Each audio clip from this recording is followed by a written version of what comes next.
তো গোমরাই আকীদার কারণে যদি ভোট দেওয়া হারাম হয়, তাহলে যাদের কুফরি আকীদা, যারা বলে শরীয়ত নিয়ে বিশ্বাস করি না, কোরআনের সাথে রাজনীতির কোনো সম্পর্ক নাই, তাদের পক্ষে কেন দালালি করতেছেন এটা জাতি জানতে চায়। এদের কাজই হলো দালালি করা। আজকে মন অত্যন্ত দুঃখ এবং কষ্ট নিয়ে আপনাদের মধ্যে কথাটা বলতেছি।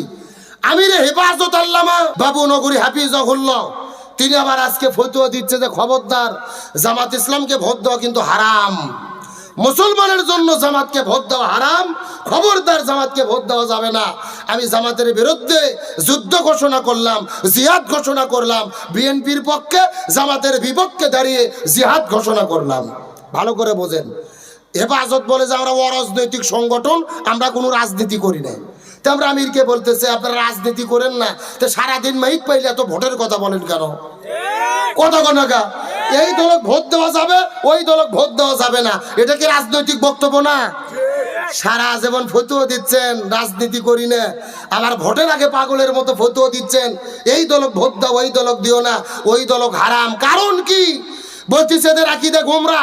আমার প্রশ্ন, গোমরাই আকীদার কারণে যদি ভোট দেওয়া হারাম হয়, তাহলে যাদের কুফরি আকীদা, যারা বলে শরীয়ত নিয়ে বিশ্বাস করি না, কোরআনের সাথে রাজনীতির কোনো সম্পর্ক নাই, তাদের পক্ষে কেন দালালি করতেছেন এটা জাতি জানতে চায়।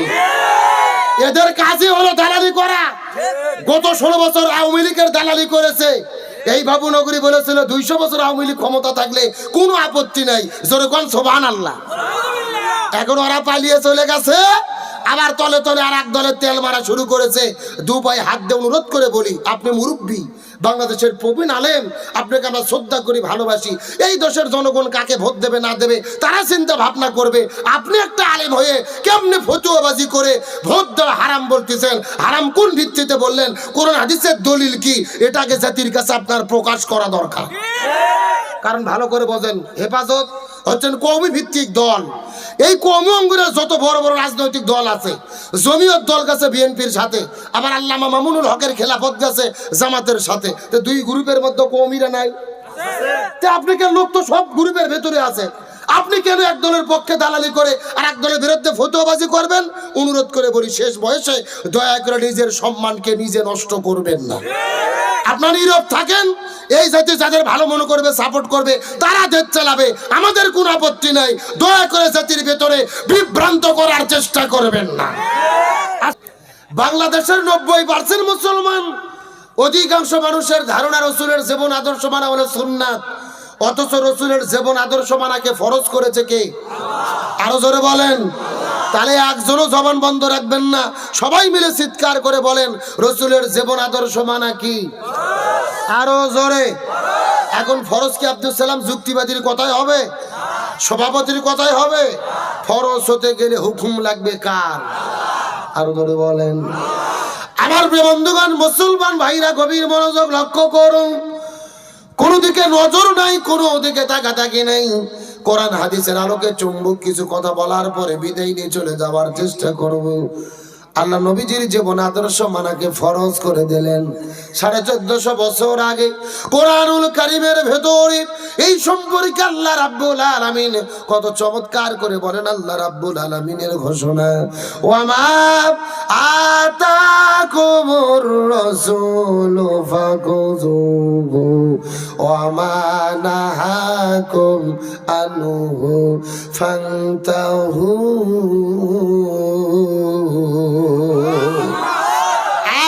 বলে আল্লাহু আকবার। সূরা হাসর 28 নম্বর পারার 7 নম্বর পৃষ্ঠার 9 নম্বর লাইন 7 নম্বর আয়াতে কারিমা তাফসীর ইবনে কাসিরের মধ্য থেকে বলতেছি, আল্লাহ রাব্বুল আলামিন বলেন, এ পৃথিবীর মানুষেরা ভালো করে বোঝার চেষ্টা করো। এই দুনিয়ার মধ্যে যদি তোমরা শান্তি পেতে চাও আর আখিরাতের মধ্যে যদি তোমরা মুক্তি পেতে চাও, ওমা আতাকুমুর রাসূলু ফাখুযুহু, নবী যেটা করেছে সেটা তোমাদেরকে করতে হবে। ওমা নাহাকুম আনহু ফান্তাহু, আর নবী যেটা করে নাই, যেটা করতে নিষেধ করেছে করেছে সেটা থেকে তোমাদেরকে দূরে থাকতে হবে। তার মানে বোঝা গেল এ সিরাজগঞ্জের মুসলমান নবী পুরো জীবনের ভেতরে যা যা করেছে আমাদেরকেও তাই তাই করতে হবে। আর নবী যেটা করে নাই আমাদের সেটা করা যাবে না। চিৎকার করে বলেন তো দেখি হুকুম কার? আরো জোরে। এই সিরাজগঞ্জের মুসলমান গভীর মনোযোগ লক্ষ্য করুন। নবী পুরো জীবনের মধ্যে কি কি করেছে আর আমাদের জন্য কি কি করা দরকার এই বিষয়টা বোঝানোর পরে আপনাদের মধ্য থেকে বিদায় নিয়ে চলে যাওয়ার চেষ্টা করব। কথাগুলো সুন্দর করে বোঝার চেষ্টা করবেন। আমার নবীজি মক্কা থেকে মদিনায় হিজরত করে চলে গেলেন। ওই মদিনায় যাওয়ার পরে মদিনা নামক একটা রাষ্ট্র গঠন করলেন। আর আমাদের নবী হলেন ওই মদিনা নামক রাষ্ট্রের রাষ্ট্রপতি।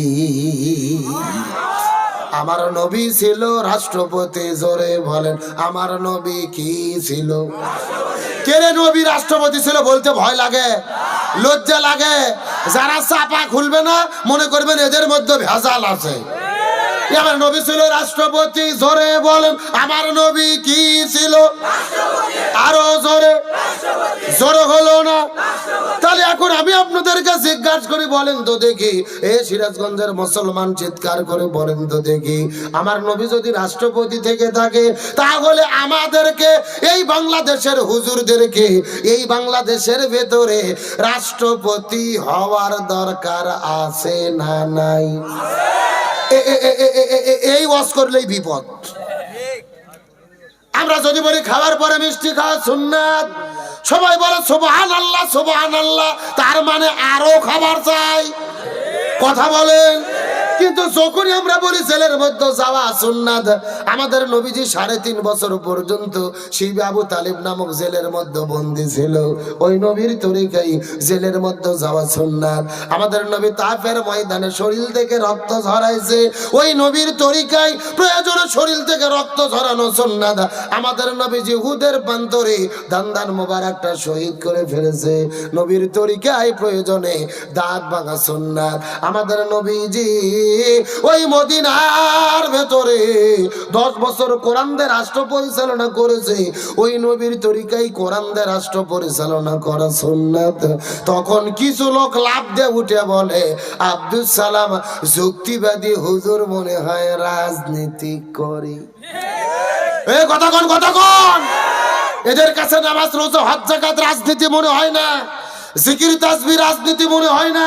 নবীর তরিকায় জেলে বন্দী হওয়া, নবীর তরিকায় দাঁত ভাঙা, নবীর তরিকায় কোরআন দিয়ে সমাজ পরিচালনা করা রাজনীতি মনে হয়। এরা কপাল পোড়া, আমার নবীজির সিরাতকে তারা বুঝতে পারে না।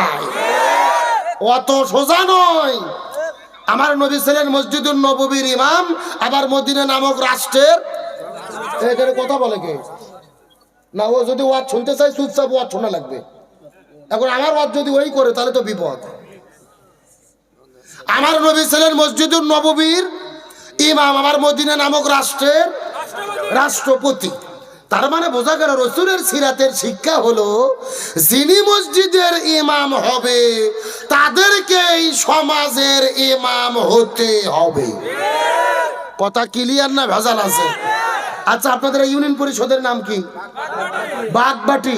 ভালো করে বোঝেন, এই বাগবাটি ইউনিয়নের ভেতরে সবচেয়ে বড় মসজিদের যিনি ইমাম হবে তাকেই বাগবাটি ইউনিয়ন পরিষদের চেয়ারম্যান হতে হবে।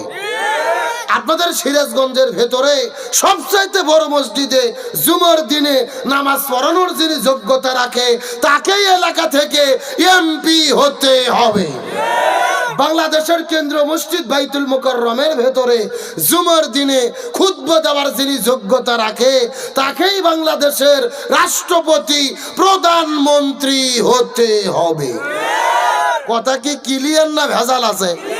কিন্তু আমরা হুজুরদেরকে বাটিয়ে ভাগ করে আলাদা করে দিছি যে হুজুরদের কাজ শুধু মসজিদে নামাজ পড়াবে, মাদ্রাসাতে বুখারী শরীফ পড়াবে, পীরের খানকার যে জিকির করবে, বিয়ের দিনে বিয়ে পড়াবে, মানুষ মরে গেলে জানাজা, 7 দিনে গরু জব, 40 দিনে হালুয়া রুটি, আর বাইরে কোনো দায়িত্ব নেই।